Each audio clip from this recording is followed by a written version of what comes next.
आज हम लोग सीखेंगे भिन्नों में छोटा व बड़ा निकालना, और जब ये सीख लेंगे तो आरोही और अवरोही क्रम में लिखना भी सीख जाएंगे। देखिए बहुत ध्यान दीजिए। जैसे मान लीजिए लिखा है 1/2 और 1/3। अब हम नहीं जान सकते कि इसमें बड़ा छोटा कौन है, लेकिन हम इतना जानते हैं कि किसी में एक में 2 भाग कर दिए जाएं और एक भाग को रंगा जाए तो ये होता है आपका 1/2, और 1/3 का मतलब होता है कि एक भाग रंगा जाए और आपके 2 भाग खाली कर दिए जाए तो ये होता है 1/3। बात ये आती है कि इसमें बड़ा कौन होगा। या तो हम चित्र देख के अंदाजा लगावें, और या तो हम लासा ले के सीख लें कि हम बड़ा छोटा कैसे निकालेंगे। तो देखिए बहुत आसान तरीका है, 2 और 3। ये लिखिए 2 और 3। इसका आप एलसीएम ले लीजिए। 2 से भाग कराइए, 2 एकन्नम 1, 3 आ जाएगा। 3 से भाग कराइए, यहाँ पर 1 आ जाएगा, 3 एकन्नम 3। तो लिखिए यहाँ पर एलसीएम। तो 2 और 3 का जो एलसीएम निकल के आया है वो निकल के आया है 6। कोई बात नहीं, क्यों निकाला है वो भी आप जान जाएंगे। अब आप लिखिए 1/2 को और फिर लिखिए 1/3 को। ये 6 इसलिए निकाला गया है ताकि अब जो हर है उनको 6 ही बना लिया जाए, दोनों के, इसके के हर को और जो दूसरी भिन्न है उसके भी हर को 6 ही बना लिया जाए। अगर हर समान हो जाएगा तो केवल अंश को देख के बड़ा छोटा डिसाइड कर लेंगे। अब जैसे ये 1/2 लिखा है और यहाँ 6 बनाना है, तो 2 में कितने से गुणा करेंगे? 3 से। तो 2 तिहाई 6 हो जाएगा, तो 3 नीचे और 3 ऊपर, तो 3 एकन्नम 3।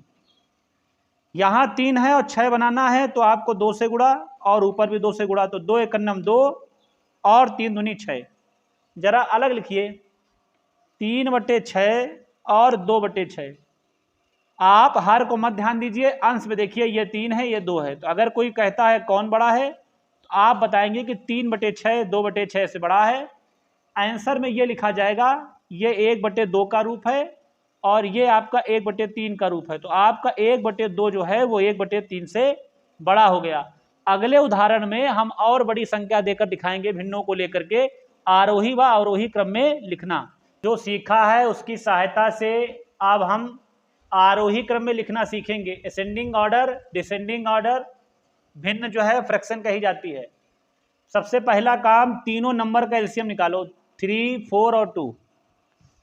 एलसीएम में क्या सिखाया गया? सबसे कम जो है उससे भाग कराएंगे। 2 है हमारा सबसे कम, उससे भाग कराओ। 3 में जाना नहीं, 2 दूनी 4, 2 एकन्नम 2। अब की बार फिर 2 से भाग कराओ, 3 में जाना नहीं, 2 एकन्नम 2, 2 एकन्नम 2। अब ये 3 से ले जाओ तो ये पूरा फिनिश हो गया। एलसीएम यहीं पर खत्म हो जाता है। अब इनका आपस में मल्टीप्लाई होगा। लिखिए एलसीएम 2, 2 और 3। तो 3 दूनी 6 दूनी 12 एलसीएम निकला है। ठीक, अब हमें क्या करना है? एलसीएम निकलने के बाद सुनो ध्यान से, 1/3 लिखो, 1/4 लिखो और 1/2 लिखो। फिर ऐसे तीर के निशान लगाओ, ऐसे। फिर यहाँ पर सबके हर में 12 लिख दो। सबके हर में अपने आप 12 लिख दो, क्योंकि एलसीएम में 12 आया है। 3 में 12 कब बनेगा? जब 4 से गुणा। 4 में 12 कब बनेगा? जब 3 से गुणा। 2 में 12 कब बनेगा? जब 6 से गुणा। ऊपर भी 4 से, ऊपर भी 3 से, ऊपर भी 6 से। 4 एकन्नम 4, 3 एकन्नम 3, 6 एकन्नम 6। आप यहाँ से देख सकते हो, आरोही क्रम का मतलब होता है छोटे से बड़ा लिखना। आरोही क्रम होता है छोटे से बड़ा, अवरोही होता है बड़े से छोटा। आरोही अगर छोटे से बड़ा है तो सबसे छोटा है हमारा 3/12, उससे बड़ा है हमारा 4/12 और उससे बड़ा है हमारा 6/12। ये असेंडिंग ऑर्डर चल रहा है। 3/12 कौन था? 1/4। 4/12 कौन था? 1/3। और 6/12 कौन था? 1/2। आपने ये जो क्रम लिखा है ये आरोही क्रम है। मान लीजिए अगर कोई इसी को अवरोही क्रम में कहता कि भैया अवरोही क्रम निकाल दो। अवरोही क्रम में क्या होता? सबसे बड़ा 6/12, ये सबसे बड़ा है ना, उसके बाद कम जाना है तो नोक लगा देना। उसके बाद 4/12 और उससे कम 3/12। देखिए निशान में गलती ना हो, जब हम छोटे से बड़े की ओर जाएंगे तो निशान को ऐसे लेकर जाएंगे, और जब हम बड़े से छोटे की ओर जाएंगे तो ऐसे लेकर जाएंगे।